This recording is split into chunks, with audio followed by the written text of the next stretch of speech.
Star Story de la Nuit des Stars. Alors aujourd'hui, nous sommes avec Zina Moulay. Bonjour Zina. Bonjour. Alors notre première question, c'est de savoir qui est Zina Moulay en question. Merci déjà, bonjour à tous. Merci de m'avoir conviée à cette émission.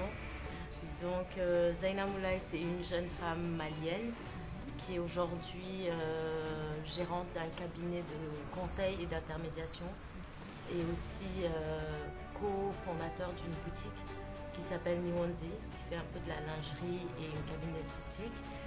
Et je suis aussi membre de l'association Parrain Action Nationale, qui est aujourd'hui membre du Conseil national des femmes. Et je suis aussi assez active au niveau du Conseil national de la jeunesse. D'accord. Quelles sont vos différentes activités? Alors j'ai différentes activités dans le cadre professionnel. Donc j'ai créé ZMC Conseil, qui est une agence d'intermédiation donc qui facilite un peu l'implémentation des investisseurs qui ont des projets au Mali. Donc on fait un peu l'intermédiaire entre ces étrangers qui veulent venir s'installer et tout ce qui est administratif. Donc toutes les démarches administratives, on essaie de leur faciliter ça pour qu'ils arrivent à mettre très rapidement en place leur projet. Et on fait aussi un peu de la... Enfin, vraiment, maintenant, on a réussi à s'implémenter vraiment dans le cadre, dans le volet de la formation professionnelle. Donc, on propose des formations qu'on fait au Maroc et certaines aussi qu'on fait sous forme de séminaires à Bamako. Donc ça, c'est dans le côté professionnel. Et dans le côté associatif, j'ai cette association Parrain Action Nationale. On essaye d'aider les orphelins, les personnes qui sont déplacées un peu, leur faciliter un peu la vie ici avec les problèmes qu'il y a eu dans le Nord. Donc il y a eu beaucoup de personnes qui se sont déplacées dans la capitale. Donc on essaye un peu de les assister de temps en temps. Et avec le CNJ, je participe à certaines de leurs activités. J'essaie de les aider en tant que personne ressource. Et comment avez-vous débuté avec ZMC Conseil? Donc après mes études, j'ai travaillé dans un cabinet d'audit. Donc j'étais dans le secteur privé. Après ça, j'ai eu la chance d'être nommée chargée de mission puis chef de cabinet au ministère de la Réconciliation nationale. Ça m'a permis d'être de l'autre côté, donc de voir un peu comment est-ce que la machine de l'administration fonctionne. Du coup, quand j'ai quitté le ministère, j'ai eu l'idée, parce que je sais qu'il y a beaucoup de problèmes au niveau de tout ce qui est administratif. C'est assez lourd. Quand on ne connaît pas un peu les rouages, c'est un peu difficile, ça prend du temps. Et des fois, les gens se découragent. Et les projets n'aboutissent pas. Et je me dis, c'est le Mali qui perd. Parce qu'un investisseur, quand il a un bon projet, c'est la création d'emplois, c'est la création de richesses. Et donc, c'est vraiment une opportunité pour le Mali. Et du coup, j'ai décidé d'ouvrir ce cabinet. Et avec l'expérience que j'ai eue au niveau de l'administration et le carnet d'adresses que j'ai pu mettre en place, je me suis dit pourquoi ne pas essayer de mettre ça un peu à profit et de rentabiliser, quoi. Donc c'est comme ça que m'est venue l'idée.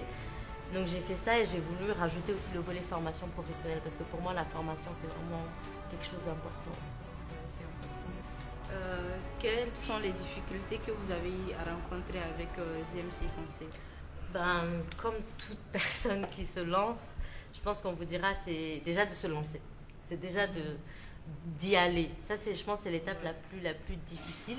Mais une fois qu'on se lance, on est obligé de le faire. Donc du coup, j'ai eu certaines difficultés pour avoir l'autorisation, par exemple, pour la formation. Il faut un agrément. Donc, mais bon, je l'ai quand même eu. Je ne vais pas dire que ça a été très très difficile, mais bon, c'est quand même une des difficultés que j'ai eu à rencontrer. Et on va dire que moi j'ai eu de la chance parce que quand j'ai décidé de me lancer, il y a Impact Hub qui venait juste d'ouvrir et ils avaient un bureau à louer qui revenait à 100 000 francs par mois. Et dans les 100 000 francs, tu avais le bureau, tu avais la connexion Internet et tu avais l'assistante. Donc c'est comme si je m'étais installée et j'avais une adresse à moindre coût, à 100 000. Du coup, j'ai fait ça. J'ai commencé par louer le bureau de Impact Hub pendant 6 mois. Et sur les 6 mois, j'ai commencé à partir dans tous les bureaux pour présenter ma société et tout ça. Et c'est comme ça que j'ai eu certains clients et certains contrats. Donc ça m'a permis quitter Impact Hub et d'avoir mes propres bureaux aujourd'hui.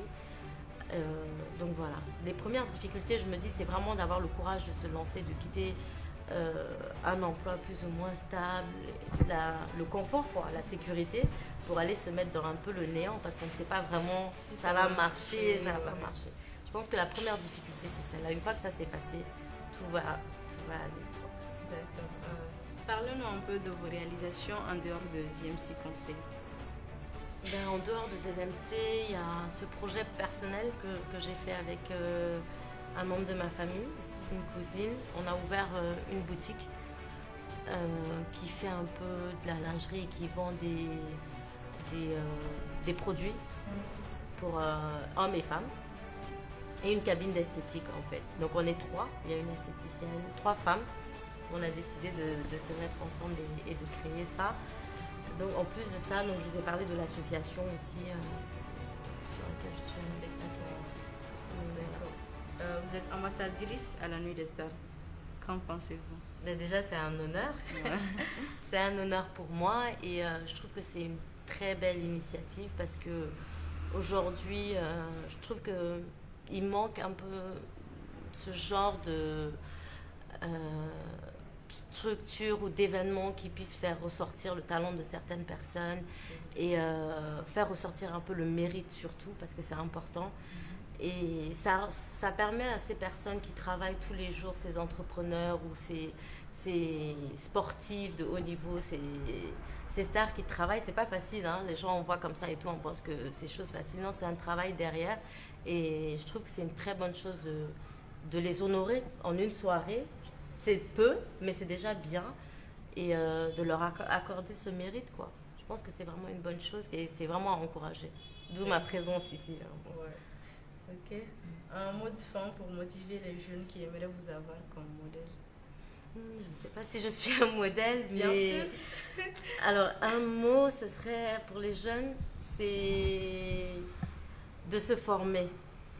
C'est-à-dire d'essayer de faire en sorte de s'outiller afin de pouvoir vraiment relever tous les défis, que ce soit des défis professionnels ou personnels même. Parce que je trouve que j'ai l'impression qu'une fois qu'on a quitté l'école, quand on a du temps libre, bon, on a nos loisirs comme tout le monde, mais on ne prend pas assez de temps pour continuer à se former nous-mêmes. Il y a des livres de développement personnel, il y a de la connaissance générale même en fait. Donc moi je pense qu'apprendre, il n'y a pas de... C'est pas qu'à l'école qu'on doit apprendre. L'école nous donne des outils par exemple pour analyser, pour faire face à certaines situations, mais le reste c'est à nous en tant que jeunes de se dire qu'il faut prendre les choses en main. C'est pas facile de trouver du travail aujourd'hui, mais il faut donner envie aux recruteurs de vous embaucher. Il faut avoir une plus-value et pour ça, même quand on n'a pas de travail, au lieu de s'asseoir et attendre que ça vienne, il faut essayer de profiter de ce temps libre pour augmenter vos connaissances et non perdre ce que vous avez déjà appris. Parce que quand on sort de l'école, on est tout récemment diplômé et qu'on ne travaille pas, le risque c'est de tout oublier. Alors que si on utilise ce temps et qu'on renforce les capacités qu'on a eues à apprendre durant toutes ces années, ça ne peut être qu'un plus. Donc moi, le principal conseil que je puisse donner, c'est vraiment d'apprendre et d'apprendre. Voilà. Alors, merci Zina Moulay. Merci.